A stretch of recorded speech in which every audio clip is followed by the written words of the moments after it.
Fatma Wahdan is a regulatory professional with over 18 years of diverse experience in the regulatory field. She began her career at the regulatory authority in Egypt before transition to the industry side, where she has held various local and regional positions within multinational pharmaceutical and medical device companies. Fatma has a proven track record in regulatory strategy setting and advocacy activities. Currently, she leads the regulatory and quality team for Medtronic in Egypt, North and West Africa region, where she continues to drive excellences and innovation in regulatory practices. Please join us on stage.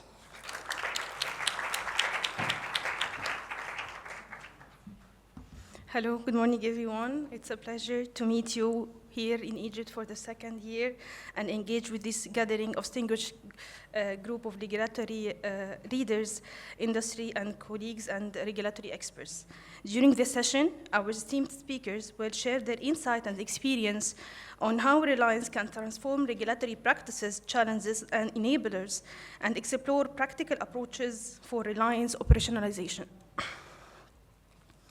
Our first speaker is Mr. Christopher Odero, who will delve into the benefits and challenges from industry perspective. Mr. Christopher serves as the Pan-Africa Regulatory Policy and Intelligence Partner at Roche Diagnostics. He is the Executive Secretary of MEDAC, as well as the Honorary Treasury at CAPI. Mr. Christopher also is a member of Africa Working Group in several regional and global associations. Please welcome Mr. Christopher to the stage.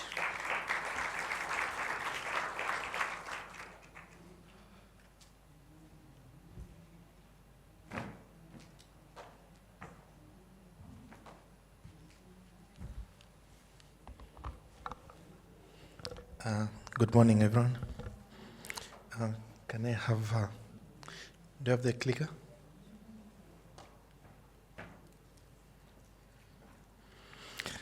So thanks for the introduction. I think we will go ahead and begin. My talk today is on the benefits and challenges with the Reliance and regulatory convergence. And this is a topic that has been with us for a few years now. There's been a lot of discussions around regulatory reliance and convergence. And we all know the benefits in terms of its efficiencies in improving regulations in our setups. And as we look at the future, there's still a big role in terms of the work that needs to be done on regulatory reliance and convergence. And borrowing from WHO, they've already identified this as the hallmark of a modern efficient regulatory system. They keep calling for an increased role of reliance in the work that we do with regards to regulations, and also promoting what is now referred to as informed reliance practices. And not so far ago, we've also seen the benefits of reliance, especially with the outbreaks we've suffered in the past, and we continue to see with the emergence of new infections, where the responses that have been put in place so far have indicated a strong acceleration for the use of reliance in our regulatory practice.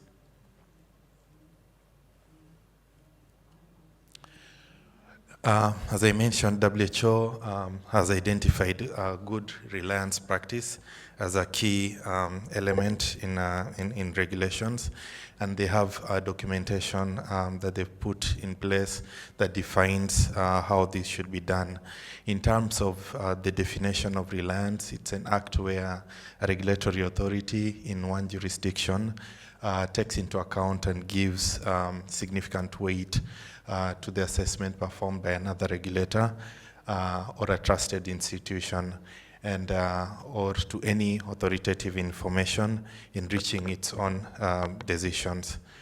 The relying authority in this case remains independent, responsible and accountable for their decisions. Reliance does not take away the independence from an authority, but the relying institution or the relying authority still remains independent and accountable for the decisions they make, as well as the assessments and the information they use in arriving at those decisions.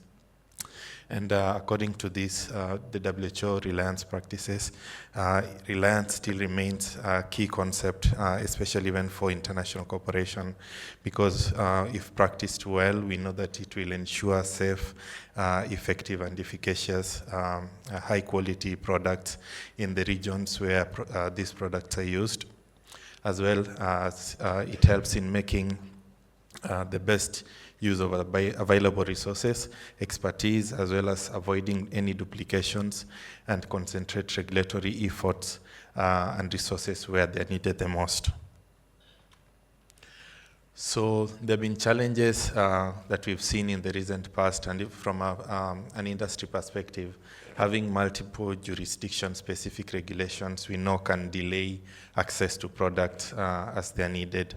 And this can stem from calling for specific clinical trial data and evidence requirements before products are registered, having in-country testing and reference range studies as called specific by some regulators, having country-specific dossier or submission formats, as well as having country-specific inspection requirements, or having country-specific post-marketing reporting, and having country-specific requirements for labeling.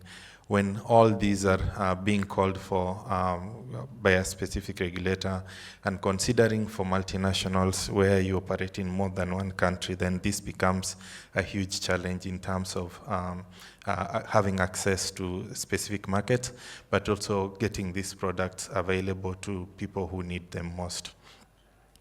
Specifically within the African context, we know there are some specific challenges that we are faced with. And the first one is the diversity of the regulatory maturity levels. Even though we don't have an objective assessment that has been done to measure maturity levels for medical devices and diagnostics, we know that there are countries that are already regulating these products, and some that are not actively regulating or just listing or doing other regulatory aspects below active regulations of those products. And having these varying levels of regulations in our settings means that a lot of resources are put in place to ensure that these products get to the markets as they may be required. The other challenges revolve around political and economic constraints. And because we know that there are limited budgets that have been put in place and political support that can make it hard to create, and very few regulators are actually practicing it in their countries. And this point out to specific doubts that have been cultivated around relying on foreign regulatory decisions, especially when local needs and priorities may be different. And then the other one regards intellectual property and data security. And this one mainly is targeting manufacturers, especially where they hesitate to share information which they deem to be sensitive data, and fearing intellectual property risks or weak cybersecurity protections that have been put in place in certain regions. These are some few challenges that I point out. There may be more others that you may be aware of. Sorry. In terms of the pain points addressed by regulatory reliance for the industry, we know that there are prolonged registration timelines, and if proper regulatory reliance is put in place, then we're able to streamline approvals by eliminating any local testing requirements that may be called for. The other one is redundant evaluations, and we know that when we practice regulatory reliance, then we're able to reduce any unnecessary duplicate testing, inspections, or any reviews that may be called for. The other one would be scientific local requirements, where if we practice reliance, being able to take into consideration evaluations that have been done in other settings, then we're able to remove any non-justifiable local regulations that may not enhance patient safety. In consistent regulatory standards, we know that if we align with global best practices, then we're able to simplify the market accesses, as well as increased costs and delays, where if we practice regulatory reliance, then we're able to minimize the costs that are associated with repeating testing and the long registration processes.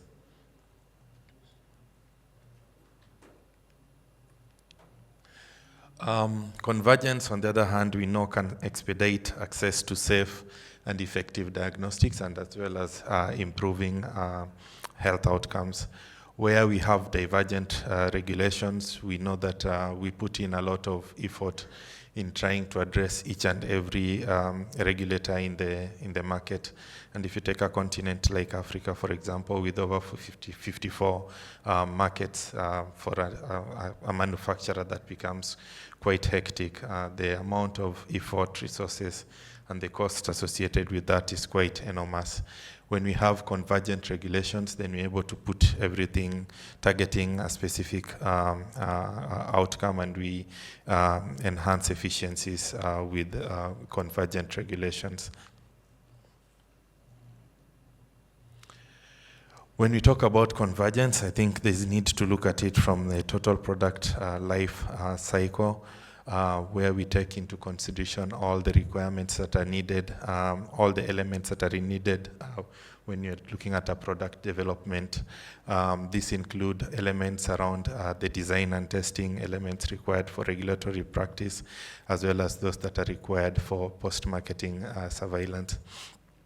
And there's need to do this so that we can enhance the resources that we have and put in place. This will help us to achieve an ideal regulatory process where we're able to use high standards, borrowing from jurisdictions that have put in place better practices, and enhance our regulatory practice. The examples of good regulatory practices that have been identified or called out specifically from this GMTA paper on the need to advance global convergence and regulatory reliance to accelerate access to medical technologies. And specifically, this range from implementing convergent regulatory frameworks that are based on international recognized best practices and standard, all the way to avoiding requirements that lack patient safety benefits, accepting global clinical trial data and leveraging real-world evidence, all the way to implementing single dossiers, as well as embracing digital labels, are some of the good regulatory practices that will help to enhance or accelerate reliance in our settings. And we know that when we have convergence and reliance, then this will be foundational for building sustainable and efficient regulatory frameworks. They will accelerate patient access. They will optimize the use of available resources, as well as enable timely responses to global health crises. We know that it's also not possible that all countries can build regulatory systems that are able or capable of performing all regulatory functions at the highest possible level of competence and effectiveness. And therefore, there's need for regulators to network and to adopt reliance mechanisms to be able to eliminate duplication of the work and liberate resources to focus on what is needed most, especially at the local level. And this could be, for example, assisting manufacturers to receive and maintain GMP standards compliance, as well as controlling importation and domestic distribution, pharmacovigilance, as well as product information. There are global practices that we can learn from, that we know can help us to accelerate convergence and reliance efforts, especially in Africa. We know of the WHO collaborative registration process, which mainly works to facilitate the exchange of information, as well as accelerate national registration in countries through provision to the national regulatory authorities. They receive detailed assessments and inspection reports that have been generated by stringent regulatory authorities and also from the pre-qualification process. And these are submitted as a single a product dossier, are made available to multiple countries that are participating in this CRP process. And this helps to accelerate the assessment and registration of quality assured products, and also to enhance fast access to priority quality assured products by the populations that need them most. And also, I will mention about the medical device single audit program, which has been put in place to allow for regulatory audits of medical devices manufacturers' quality management system to satisfy the requirements of multiple regulatory authorities. It promotes greater alignment and flexibility in terms of the use of regulatory resources through work sharing and mutual acceptance among regulators, while also respecting the sovereignty of each authority. And then at the global effort, we know there's a lot of work that is also going on to enhance and champion regulatory reliance and convergence efforts. WHO has publicly supported Reliance through its publication of their good regulatory reliance document since 2019. And further, they've supported their position with the publication of the global model regulatory framework that I encourage all to look at and also borrow from in terms of the actual practice.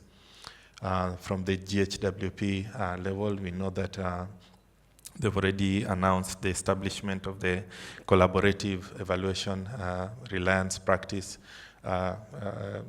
which seeks to establish and also seek to establish their reliance guidance before the end of this year. And then also at the IMDRF, we know that the IMDRF has publicly supported Reliance as of spring of 2014, and currently they're working on the publication of Reliance Playbook that will be able to support NRS in implementing Reliance in their regulatory framework, and this will be leveraging the work that has been done by the WHO guidance document and their global influence as well. So in summary, and as I conclude, we know that regulatory reliance can enhance access to safe, effective, and high-quality medical products in Africa. And there are several benefits of implementing reliance, including faster approval times, stronger local regulatory capabilities, and optimized resource use. And the key challenges that we are faced with include insufficient funding and political commitment, the issues around trust in foreign regulatory decisions, as well as variability in regulatory capacities across the countries. And with the focused efforts, we know that regulatory reliance and convergence can drive better healthcare access in terms of quality and innovation across Africa. So, thank you.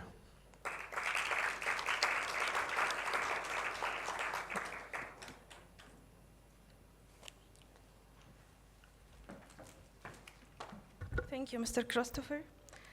Our second speaker for the session today is Dr. Noha Hariri. Dr. Noha will be speaking about regulatory reliance from regulators' perspective and the activities ADA is engaged in. Dr. Noha is the General Director of the General Administration of Medical Devices Registration at EDA.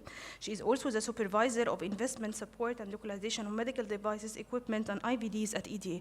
Please welcome Dr. Noha on the stage.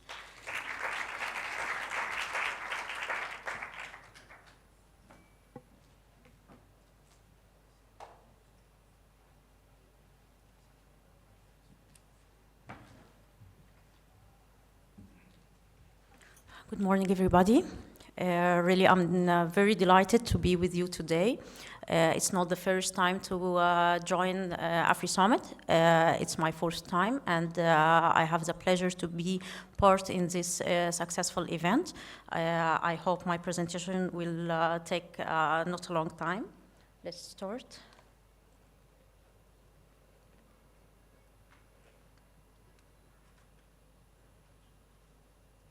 It's not working.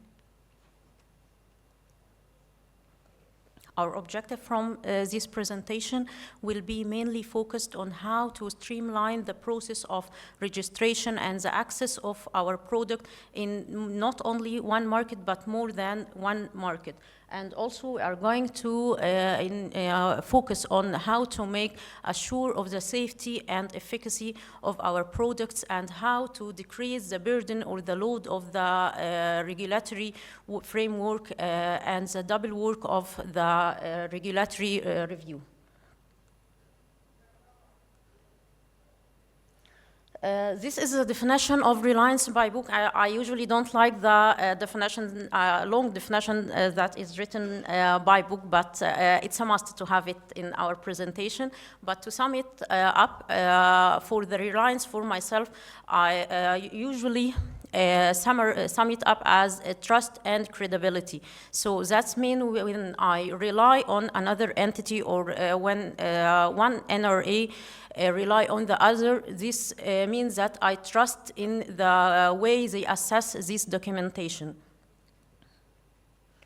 One kind of reliance is abridged reliance. From its name, you can find it's abridged. That means that I overcome or I pass a specific regulatory action that is already done or had already been made by another authority or regulatory agency that I trust in its action, so I will not rework on this issue again. Like when I skip the part of technical documentation that is already covered by accreditation body or any notified body, I will not rework on this again.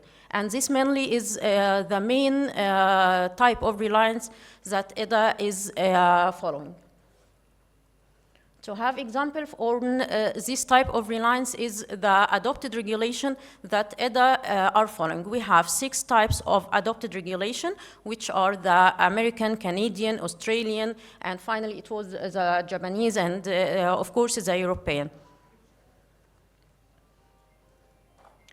In the year 2023, you can find that we had 300 medical devices that were registered according to the European regulation and 68 medical devices from the American adopted regulation and 2 according to the Canadian, and the latest were 2 according to the new Japanese regulation.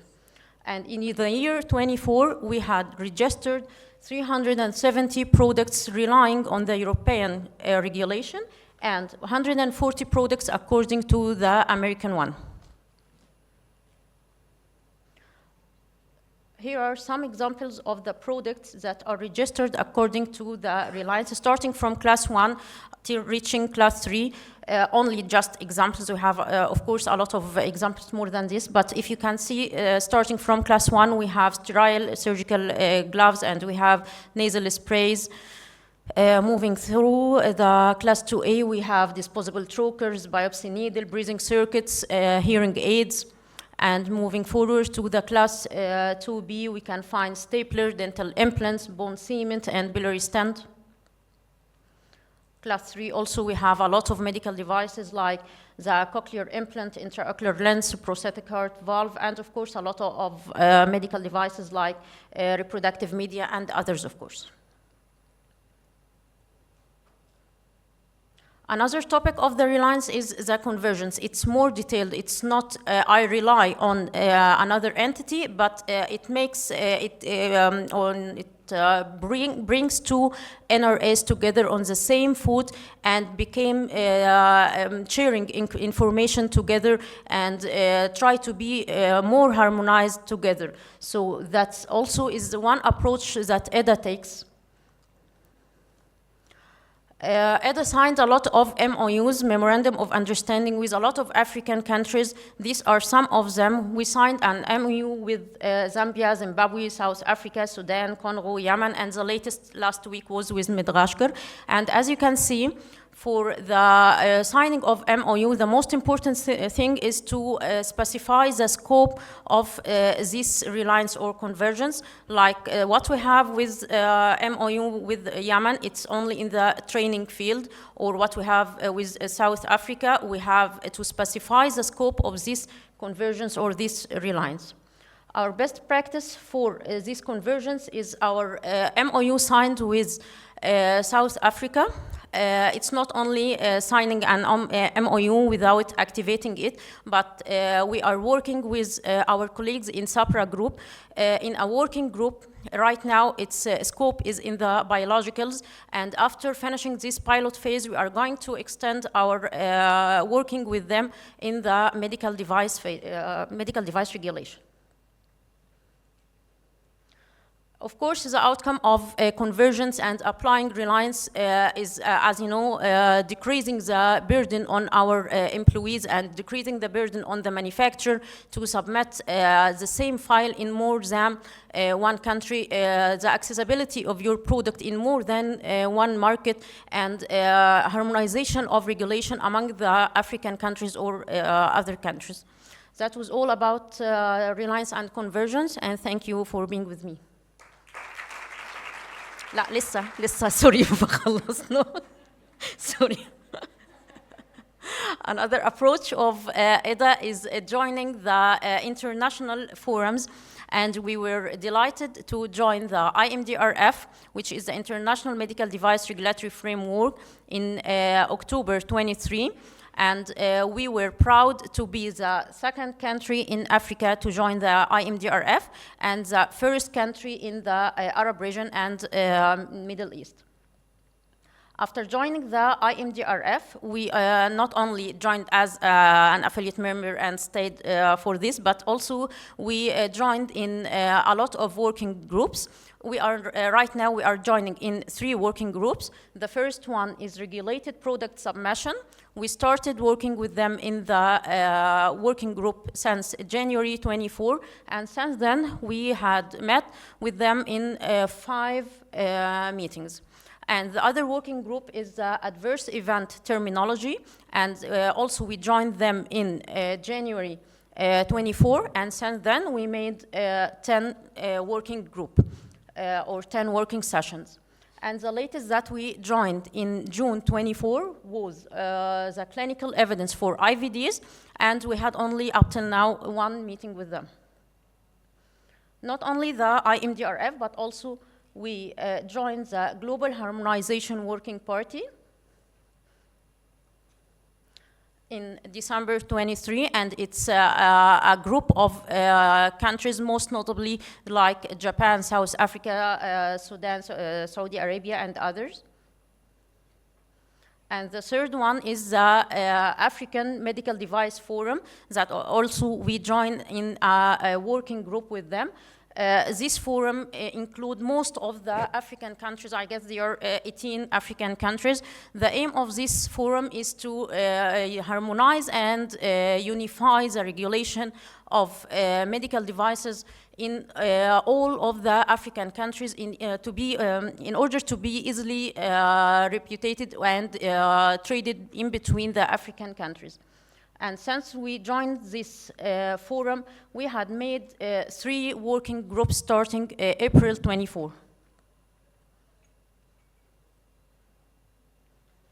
The main benefits of application of Reliance.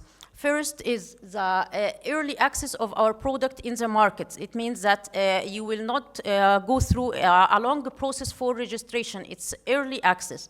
The second one is the sharing of information. That's to say, when 2 NRAs come together and change the papers and see how the other NRA can evaluate or what they assess in their technical regulation. So this is sharing of information, how they think about this regulatory action.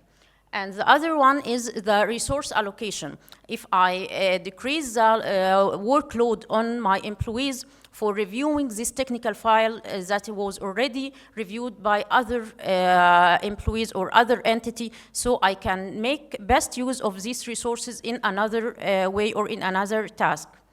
Third one, and it's the most preferred for myself, it's the trust and credibility. So when 2 entities come together and relying on each other, this means that I trust in you and you are credible for mine. Of course, even if we are applying the Reliance or Convergence, this does not mean that this NRA or this regulatory authority is not responsible for this product. But of course, I still have my own decision for regulating this product. So never trust that I'm relying on this entity. I will not be responsible, or I will not follow up for my product. It's only skipping for some steps, or only accelerating the regulatory process, but I'm still responsible for my product.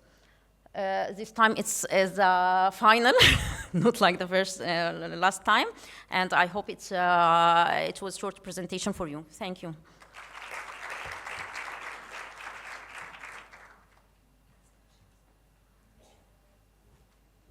Thank you so much, Dr. Noha, for the inspiring journey for EDA. Now we can start the second part of the session with the panel discussion. And please welcome to the panel Dr. Nancy Ngum. Dr. Nancy is a public health expert at the African Union Development Agency, AUDA-NEPAD, working under the African Medicine Regulation Harmonization Initiatives. Her primary responsibility is focused on the operationalization and coordination of the Regional Regulatory Harmonization Program. Please welcome Dr. Nancy on the stage.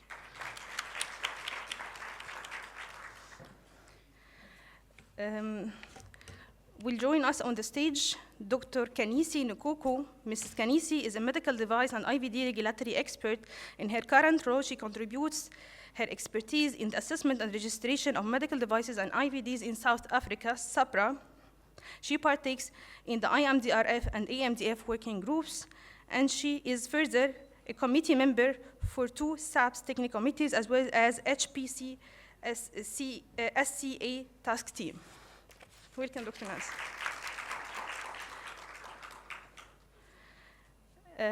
Welcome to the stage, Mr. Shellan Omondi. Mr. Shellan is a regulatory officer at PPP in Kenya, where he is part of the Department of Product Evaluation and Registration in the Medical Device and IVD unit. Mr. Christopher, would you please join the stage?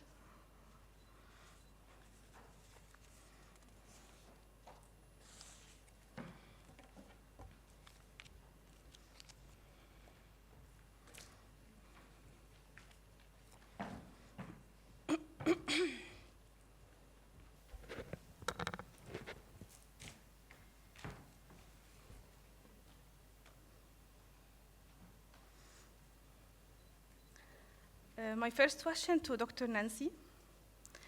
Dr. Nancy, how is the African Medical Device Forum contributing to successful implementation of Reliance across Africa, supporting NRAs with variable maturity levels?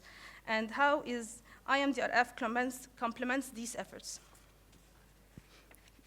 Thank you very much. Good morning, everyone. My name is Nancy Ngum, working for the African Union Development Agency. The African Union Development Agency is an office of the African Union where we implement the programs of the African Union Commission. And within the African Medicines Regulatory Harmonization Initiative that is being coordinated by the African Union Development Agency, we have actually established 10 continental technical committees, of which the AMDF is one of them.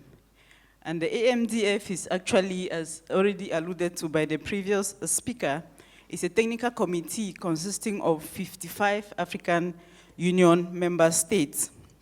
And their aim is actually to be able to harmonize technical requirements for medical devices and IVDs. And this is very crucial, especially in terms of Reliance. Also, the AMRH program has developed a continental Reliance framework just to be able to also support countries in implementing Reliance. But because each time we talk about Reliance, most often we are not able to know how the objectives for the AMDF is to build capacity of NRAs in medical devices and IVDs. As we know, for Reliance to actually be implemented, we need the capacity, we need the competence. If an NRA is not competent, then they cannot be a reference agency. So the objective of this technical committee is to build capacity of NRAs on medical devices regulation. It also supports and promotes reliance through harmonization of the regulatory frameworks that are being implemented. And also for harmonization, it enhances exchange. And exchange, if you cannot exchange information, then you cannot rely. So AMDF is helping through work sharing to actually help in information exchange, as also indicated earlier by one of the presenters, that is work sharing. So AMDF supports work sharing. When the countries come together, they're able to share information and they build trust and confidence, and that supports reliance. And also support in one of the reliance models, as also indicated earlier, the abridged model. Through work sharing, there is trust, and so the countries can rely on each other. And then also as they've become the regional harmonization initiative for the AMDRF, the AMDF serves as their regional hub, and through this, it enables reliance by indicating access. So we are hoping that through the relationship between the AMDF and the AMDRF, there will be resources to support reliance of documents and also technical experts. It will also enhance capacity building through the collaboration with the AMDRF. They will support capacity building of the member states on medical devices, and also on training and twinning. So there is also need for countries to twin with one another, and the collaboration with the IMDRF will also enhance this. And also the issue of work sharing, there will be opportunities for countries to be able to work together, and also to have access to resources, the IMDRF resources. Countries will be able to have access to the IMDRF resources through the AMDF Technical Committee. Thank you. Thank you, Dr. Nancy. I would like to ask Dr. Khanyisile, because what I hear from Dr. Nancy is that AMDF are doing a lot of efforts supporting African countries, and I understand that SAPRA has taken good steps in this regards. So where are you in your journey for reliance and harmonization, and where would you like to go, and what are the enablers? Right, thank you. Good morning, everyone. Really appreciate to be invited. This is my second AfriSummit. And just to add on to what Dr. Nancy and also what Dr. Noha has said. So in terms of South Africa, we've done a lot of strides in terms of reliance. We have the MOU with Egypt, and also we are co-chairing the AMDF. During the COVID-19 pandemic, we actually utilized Reliance to its full capacity by ensuring that we had the strain regulatory authorities that we were acknowledging, and also we were the first affiliate IMDRF member to be recognized here in Africa. And recently, we got accepted as an affiliate member for MDSAP. So we are utilizing it to its full capacity. And where we aim to go is, as Dr. Nancy alluded, on the Medical Device Assessment Technical Committee. That was last week we held the first meeting, and South Africa is one of the experts within that team. And with the MDA, we aim to have a pilot whereby we want to have a continental list. So as South Africa, we also don't want to be duplicating the work. So we aim to utilize that and capitalize on that MDA TC continental list to its full capacity for any products that will be reviewed, any assessments, any inspections that will be done through that. We aim to recognize it as fast as possible to ensure also we partake in any of the joint assessment, in any of the work sharing. And further, where we aim to go is to ensure that within the region, we also, have our own regional work sharing, collaborative initiatives that will be done. We've seen in pharma how Zazibona has worked very well, and within medical devices, we also aim to do the same, whereby we're not only contributing on a continental level, but also having a Zazibona for medical devices within the region. So facilitating those regional initiatives will actually ensure that any of the local manufactured products, as South Africa has quite a number of locally manufactured medical devices, so how do we recognize those those as well to ensure that they are available, and also looking at the cost of, ensuring of those devices into, the market. And within South Africa, we aim to ensure that within these joint assessments, within these initiatives, we partake to its full capacity, and also engaging with stakeholders, as we know that we also need a lot of trust, we need a lot of credibility, as also mentioned, and as a country, we want to be in all these forums where we utilize it to its full capacity. Yeah, thank you so much, Dr. Khanyisile. It's very helpful that you mentioned the impact of Reliance on local manufacturing. So it's not only about international manufacturers, it has an impact on local manufacturers. So back to Dr. Shellan. We see that PP Kenya has taken a significant step in regulatory reliance journey by becoming an affiliate member for MDSAP. From your perspective, what are the challenges and what measures could be taken to overcome these challenges? And if you can share your experience in this regards, being an affiliate for MDSAP. Thank you, Dr. Fatma, for that. Good morning. My name is Shellan Omondi from Pharmacy and Poisons Board, and I'm delighted to be here. This being my first time attending this meeting. In terms of Reliance and also being an affiliate member of MDSAP, it comes with challenges, as I'm sure many NRAs know this. So from our side, first of all, to be an MDSAP affiliate, you have to already start the local QMS audits. So in 2022, we decided also to have these laws and regulation, which we based them on the IMDRF and also the Global Harmonization Task Forum. And after that, we drafted our guidelines for registration of medical device establishments. Currently, we've managed to do QMS audits for 3 local companies. And we thought this was a success, but after that, the local manufacturers were disgruntled that for us, you are insisting on QMS, but for the imported MDs, you're just allowing them to provide the ISO 13485. So with this, we have plans ongoing, also to start the foreign medical device manufacturing site audits. Second was the lack of awareness about the MDSAP program.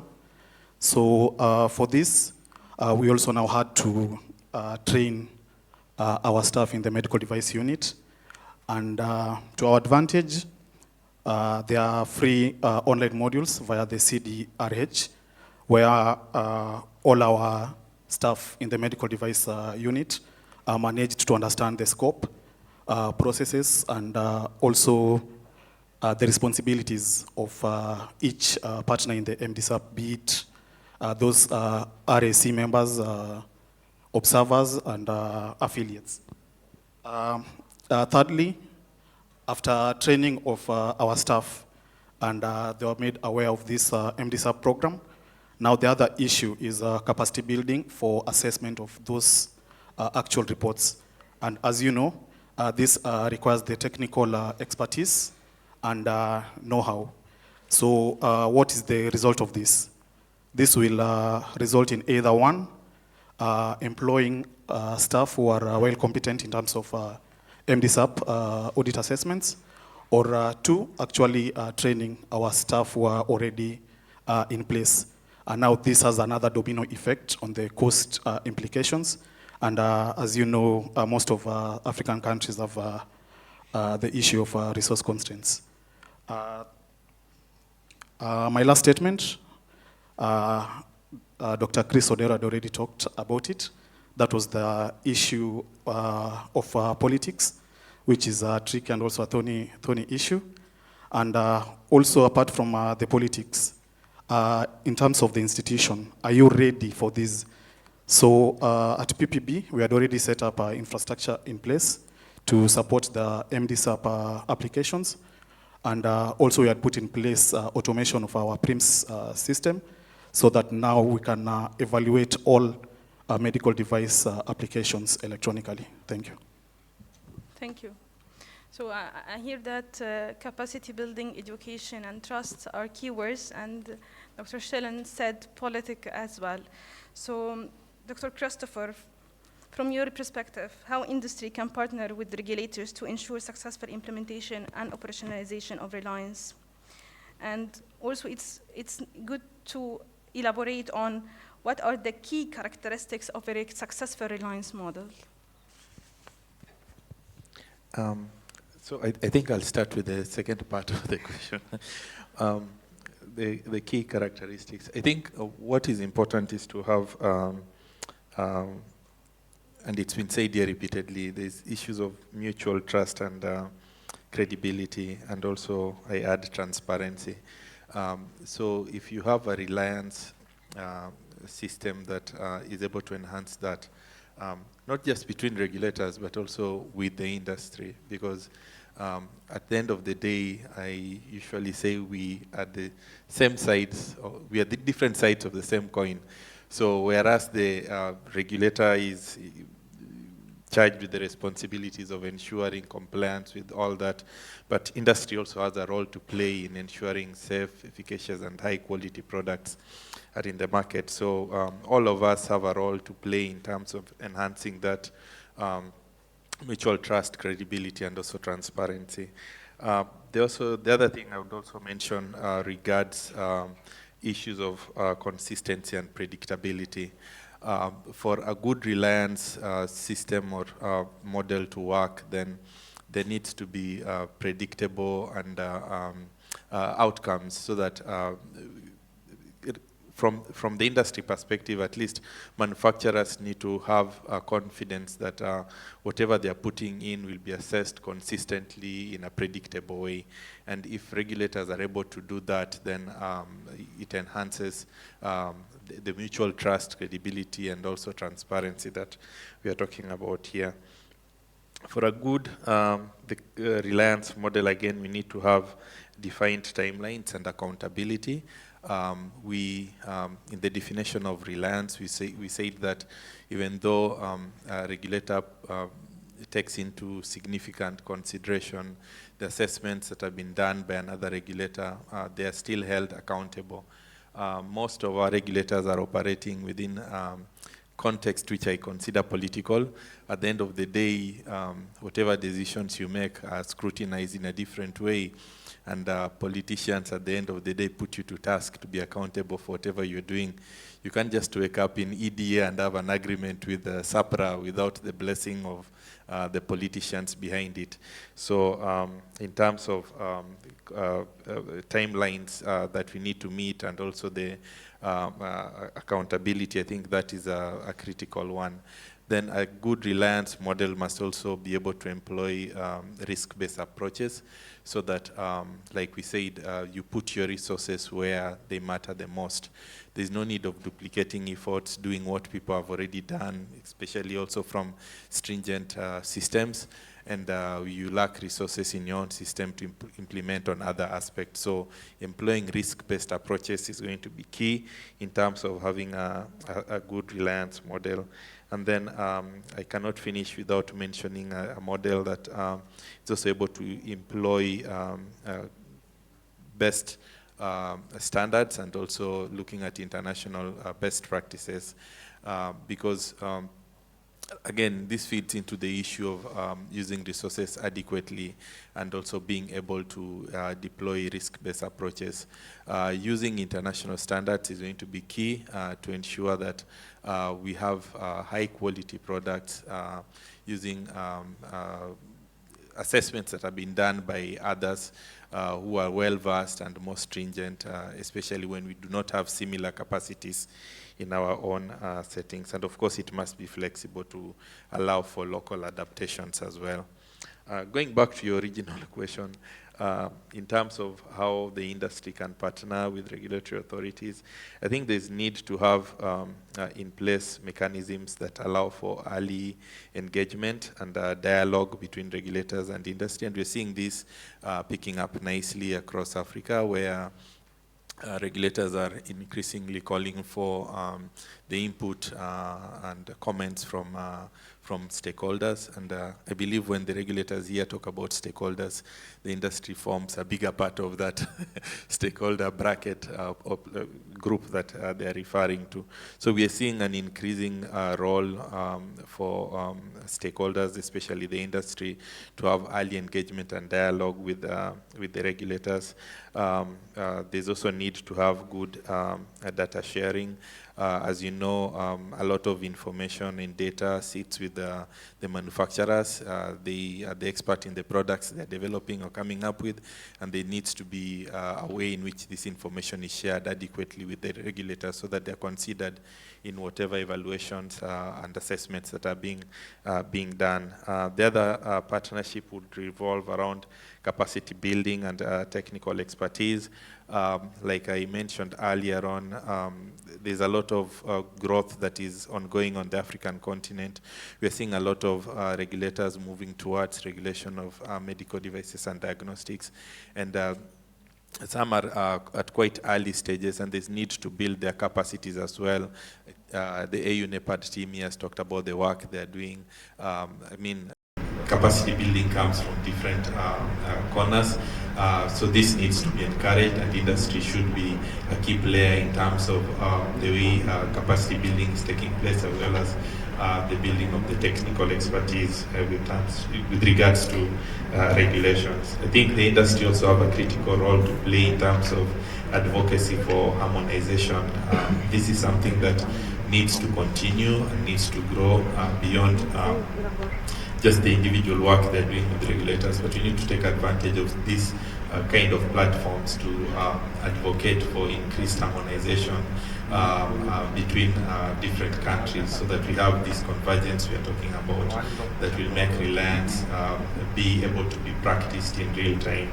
And then finally, I think with regards to the partnership between industry and the regulator, there's an increased role in terms of transparency in the way risk is managed. Again, this calls for a greater collaboration between the regulator and industry with regards to the way information is shared, what is kept private, confidential versus what is made publicly available, because at the end of the day, this enhances the way industry is able to share information. Where people have fears that some information they're sharing will be made available publicly and has risks with regards to the products they're using, or in terms of competition, then it minimizes the way that collaboration can take place. I'm not saying that we should not share information. There's a greater role for information sharing, because at the end of the day, we are all calling for transparency. We're all calling for safe, effective, and high-quality products on the continent. So this has to be managed in a way that enhances access to these products or the time to the market for these products generally within our settings. Thank you. Thank you, Sir Christopher, for your valuable insights. I believe that identifying the key characteristics of a successful Reliance model will enable us to work towards the correct direction. It's very important to align on how could be successful and the definitions as well. So my question to Dr. Noha. During your presentation, you shared about ED engagement in different international forums and the efforts you are doing, signing memorandum of understanding with different NRAs. So what are the key steps an NRA should take to implement Reliance effectively, so that we can see the impact on early access and decreasing or reducing the burden on regulators and industry? Okay. Well, I guess the first step is that both NRAs must have clear and published guideline for the regulatory framework to be shared within both NRAs in order to be easily to evaluate how the other entity or how the other NRA can evaluate their products and how they assess their technical files. It's something like making a gap analysis to see how where we start and where we want to reach. So this is the first thing that must be put in consideration to have a clear guideline for the regulatory framework. The second step is to have a clear scope for the Reliance. As I mentioned in the presentation, it's not only signing a MOU and put it in the desk or something like that, but it must be clear scope. So as I mentioned, like for example, Yemen, it's in the training scope. With our colleagues in SAPRA, it's now in the biological, and we are going to extend it after finishing this step to the medical devices. So making a clear scope for the Reliance is a very important perspective. Also capacity building, as all my colleagues mentioned, it's a very important because they are the people who are working and who are activating this Reliance. So employees must be trained how to deal with products or medical devices that are going to be registered according to a Reliance pathway other than other medical devices. Also, we have to streamline the process of registration and have two separate pathways, one for the products according to the Reliance and one for the normal medical device to be registered. Also, we have to make a pilot phase. We cannot sign an MOU and have Reliance and act without having a pilot phase, but I prefer to have a small pilot phase on a small scale in order to avoid any hassle later on. Thank you, Dr. Noha. So we have been talking about Reliance, and it is the second year now, and I see that we are taking good steps. So in order to take the next action, what is the most critical action we need to focus on to advance regulatory reliance and harmonization across Africa? If I can take a sentence from each one so that we can have a focused efforts towards the next steps and goals. From my opinion, I guess the best case is to have a harmonized regulation. That's to say, for myself, I don't prefer the countries that have a specific regulation for itself. This is a burden for the manufacturers and burden for the employees to have a specific regulation for this entity. So the key step and what we want really to focus is the harmonization and meeting the standards. If every country is matching the standards, so I guess this will make it more easily and we can trust each other, and also the credibility will increase between us when we are publishing how we are evaluating our products and what documents are required and what is behind asking for this document. I guess also this would make it easily for the manufacturer to know why Egypt, for example, is asking for this document. So the transparency and harmonization and meeting the standard, I guess this would help us a lot to reach a high level of reliance. Dr. Nancy? No, thank you. I think one of the key things should be exchange of information with the stakeholders. As Dr. Chris has mentioned, this engagement with the manufacturers, I think that is very key, because usually it's been in the past that there's not been a lot of interaction between the regulator and the manufacturers, but we think it is key for that to happen because that also enhances information exchange and also facilitates the regulatory processes. Harmonization, as she's mentioned, is very important as well, and also building trust and information sharing.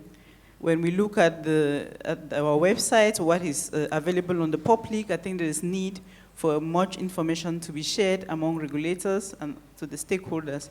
So harmonization, building trust is very essential, and also capacity building, I think that would enhance reliance, because the reference agency actually has to be capacitated. I think there's also important for NRAs or the regulators to understand how to implement reliance. That is a key challenge. Everyone wants to implement reliance, but the challenge is how. Where do we start? And the issue of resisting change. Many people don't want to change because they've been doing things in a particular way, they don't want to change. But it's important for all of us to change. And also bring in the issue of artificial intelligence. I think it's now the word that everyone mentions, artificial intelligence. How can artificial intelligence actually be able to enhance the regulation of medical devices? So from my side, it'll be also piggybacking on what Dr. Nancy has said. It's formalizing and strengthening regional regulatory frameworks. So I think a lot of the African countries are working in silos. We're all saying we use Reliance, but when you have a look at it, I'm actually in awe of what South Africa is doing with Egypt in terms of biologicals. It'll actually be so great to see if a product is approved within South Africa, you don't have Kenya redoing the assessment. You don't have another country doing the assessment. So I think having the MDA-TC, seeing it real life and actually seeing these frameworks working would actually be us seeing Reliance in play and seeing it evidence. Because for now, it's a word that's been said across, it's been said for a number of years to say that Reliance, but is it really, really taking place within Africa? Are we recognizing the experts that are sitting right here within reviewing medical devices and actually acknowledging it? The same way we are acknowledging stringent regulatory authorities, the same way we are recognizing CRP and WHO, EUL.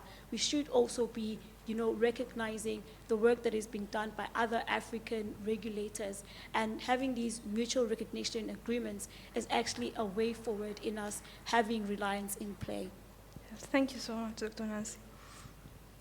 Thank you. I think most of the points have been expounded by my colleagues here. But as for me, my take is, apart from strengthening this regional cooperation amongst the African countries, we should also now adopt and implement this framework, not only drafting and having them in place. Thank you, Dr. Shellan. I will also just echo what has been said with regards to harmonization and convergence efforts. Especially, we need to target the way we do our definitions, our terminologies, and also classifications. You can imagine you want to rely between regulators who have different definitions in terms of the way even products are classified. It really becomes quite challenging. So harmonization and convergence is going to be key. The other thing also, I think there's a greater need to have reliance, especially for medical devices and diagnostics, anchored in law as well. A lot of the guidelines, if you read them today, you will see they mention various acts of parliament that have given birth to the regulatory authorities, but these acts do not have any legal basis. I mean, reliance is not mentioned in those acts. So sometimes if you want to look at the politics involved, it becomes quite challenging, especially where reliance is not anchored on law. So it becomes something that is done at the whims of specific individuals. And then finally, I think we need to adapt reliance for medical devices and diagnostics as medical devices and diagnostics. A lot of the guidelines or regulations that have been put out there copy-paste from pharma guidelines, and you all know that there are so many nuances between pharma and medical devices and diagnostics. So if you're just going to copy-paste from pharma, you remove pharmaceutical products and you put medical devices and diagnostics, then it becomes very difficult to implement at the end of the day. Thank you. Thank you, Mr. Crawford. So we have a few minutes if we can take questions from the audience. Mike.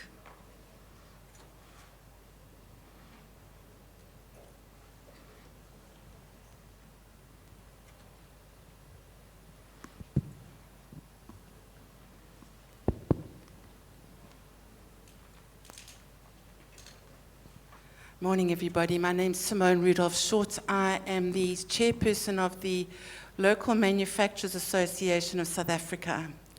And I love what Nancy said about engaging with manufacturers. A lot has been said about local manufacturing. I think I'm probably the only person that's a manufacturer here. Is there any others? No. So what I'd like to say is, I've heard for the last 2 days and what has been said this morning, which is very encouraging, and I commend you on the work that you're really doing. But my question is, has any regulator actually met with the local manufacturers to understand what their needs and requirements are? I think people need to realize that a local manufacturer is legally liable for a product on the market and has a governmental obligation to do no harm. We as manufacturers are not making products to intentionally cause harm. We are making products to comply with principles of safety and performance. And we are having regulations drawn up without the engagement with us. So that's my comment. What has been done to engage and talk to the local manufacturers? Thank you. Anyone would like to take this question?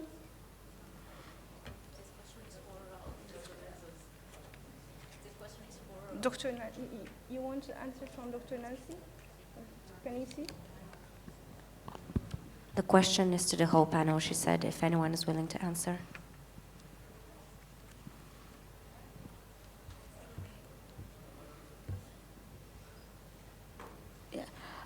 So noting that you're from South Africa, I'm also from South Africa. As you're well aware, within SA, there is a bit of a disengagement in terms of, communicating and having open engagements with local manufacturers. In the recent upcoming months, we have been also trying to ensure that there is a local manufacturer's guideline that we are talking with our CEO with, and we are trying to also establish a workshop whereby we want to invite local manufacturers. And also, this also feeds back, in fact, to the work of the AMDF. With the MDA-TC, we also want to invite manufacturers, local manufacturers, because within this continental list, we don't only want to have multinationals, but also have African local manufacturers involved and, having their products listed there and being fully assessed by experts within the continent. So we are well aware of that, and we are working on that. Thank you.